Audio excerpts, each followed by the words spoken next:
내 이 새 속에 있는 이 생명은 계속 주님을 거스르는 걸 봤어요. 그게 너무 고통스럽더라고. 아, 주님 나와 하나 되길 원합니다. 주님 나와 하나 돼서 정말 주님께서 영원히 내 안에 사시옵소서 하면은 그게 말과 뜻대로 돼야 되는데 그게 안 되는 거예요.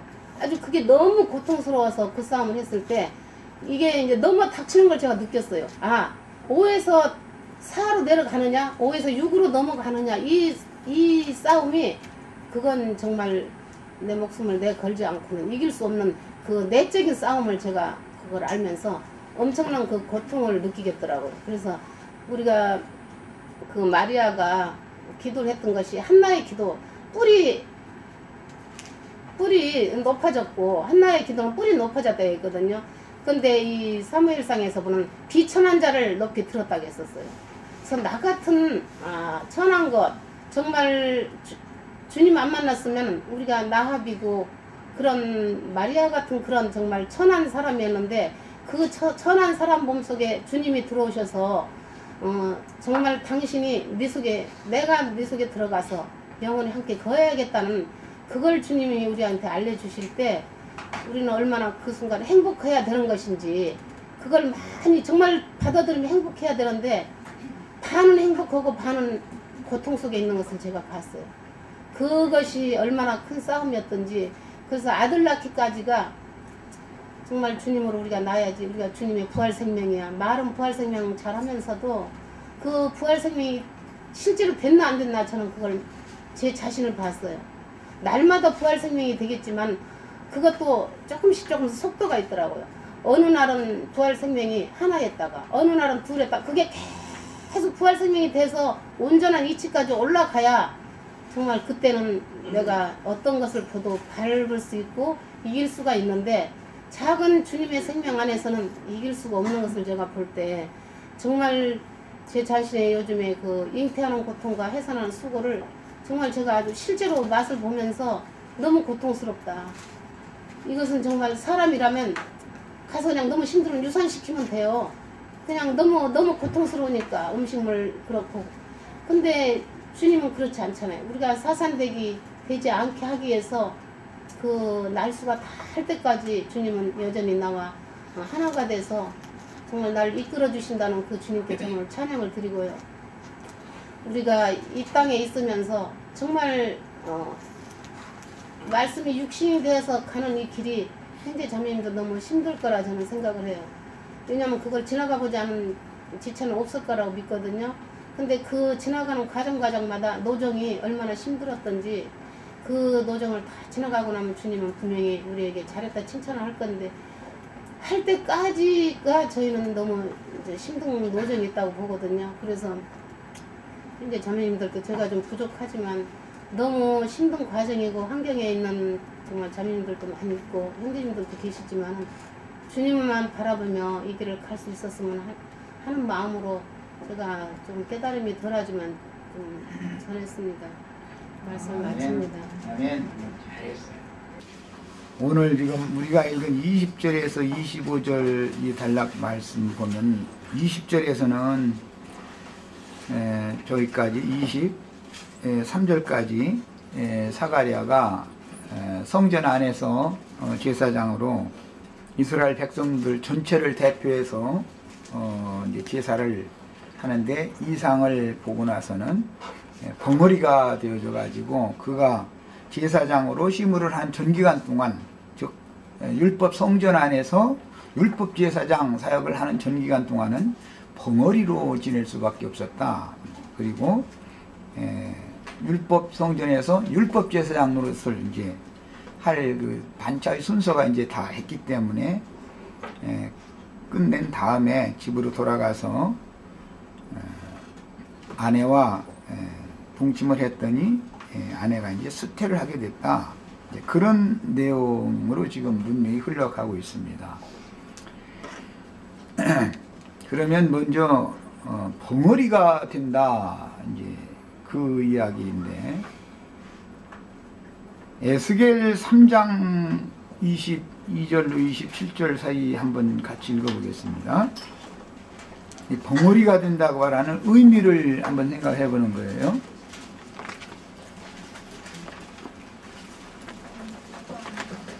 자, 에스겔 3장 22절에서 27절까지 같이 한번 읽어보겠습니다. 여호와께서 권능으로 거기서 내게 임하시고 또 내게 이르시되 일어나 들로 나아가라. 내가 거기서 너와 말하리라 하시기로 내가 일어나 들로 나아가니 여호와의 영광이 거기 머물렀는데 내가 전에 그발강가에서 보던 영광과 같은지라. 내가 곧 엎드리니 주의 신이 내게 임하사 나를 일으켜 세우고 내게 말씀하여 가라사대 너는 가서 네 집에 들어가 문을 닫으라. 인자야 우리가 줄로 너를 동여매리니 네가 그들 가운데에서 나오지 못할 것이라. 내가 네 혀로 네 입천장에 붙게 하여 너로 벙어리 되어 그들의 책망자가 되지 못하게 하리니 그들은 해역한 족속임이니라. 그러나 내가 너와 말할 때 네 입을 열리니 너는 그들에게 이르기를 주 여호와의 말씀이 이러하시다 하라. 들을 자는 들을 것이요 듣기 싫은 자는 듣지 아니하리니 그들은 해역한 족속임이니라. 지금 에스겔 선지자를 하나님께서 찾아오셔가지고, 에스겔도 선지자일 뿐 아니라 제사장이죠. 제사장 부시 아들이니까. 지금 사가랴가 제사장으로서 성전에 들어가서 제사를 했다는 것은 이스라엘 모든 백성들, 이스라엘 백성들 전체를 대표해서 대신해서 죄를 속함받으러 들어갔다 그 말이거든요. 그런데 성소 안에 들어가서 제사를 하는 중에 하나님의 임재가, 즉 하나님이 현현돼서 자기에게 나타나서 이제 이상을 보여준 거예요. 이상을 보여줬는데 다른 이상을 보여준 게 아니라 자기는 늙어서 힘이 없고 아내는 뭐 당연히 뭐 경수가 끊어져서 오래됐으니까 아내는 늙었고, 그러니까는 이제 아들 낳을 것에 대해서는 아예 이제 소망을 접고 있는 상태인데 하나님께서 말씀을 하시기를 네 아내에게 잉태가 될 것이다. 이제 이런 이야기를 이제 들려주시고 나니까 이 사가랴 입장에서는 인간의 관념적으로 볼 때 인간의 지식이나 인간의 지혜로는 도저히 이게 이해가 되지 않는 말씀을 하신 것이죠. 그러니까 여호와니 공봉했다 그런 말이에요. 말하자면 말도 같지 않은 어떤 이상을 이제 보고 들었는데, 그러니까 사가랴 입장에서는 그 하나님께서 사자를 보내서 증거하신 그 말씀이 안 믿어지는 거지요. 그것은 인간의 관념으로는 있을 수가 없는 일이니까 이게 안 믿어지는 거예요. 이제 이것이 믿어진다는 것을 믿음의 비밀이라고 그러죠. 믿음의 비밀을 가져야 된다. 믿음은 바라는 것들의 실상이요 보지 못하는 것들의 증거다. 이런 말이 다 이제 믿음이라는 말이거든요. 그런 건데 사가랴가 지금 안 믿기 때문에 도저히 믿을 수 없는 얘기다는 것이죠. 왜 안 믿어지는가? 천연적인 옛사람의 사고와 관념이 무너지지 않았다. 사람이 천연적인 옛사람이 끝나지 않았다 그 말이에요. 이제 이것이 율법 성전에 율법 제사장이 제사하는 제사장 안에 있는 이스라엘 백성들의 대표니까 현 상태다 이 말이에요.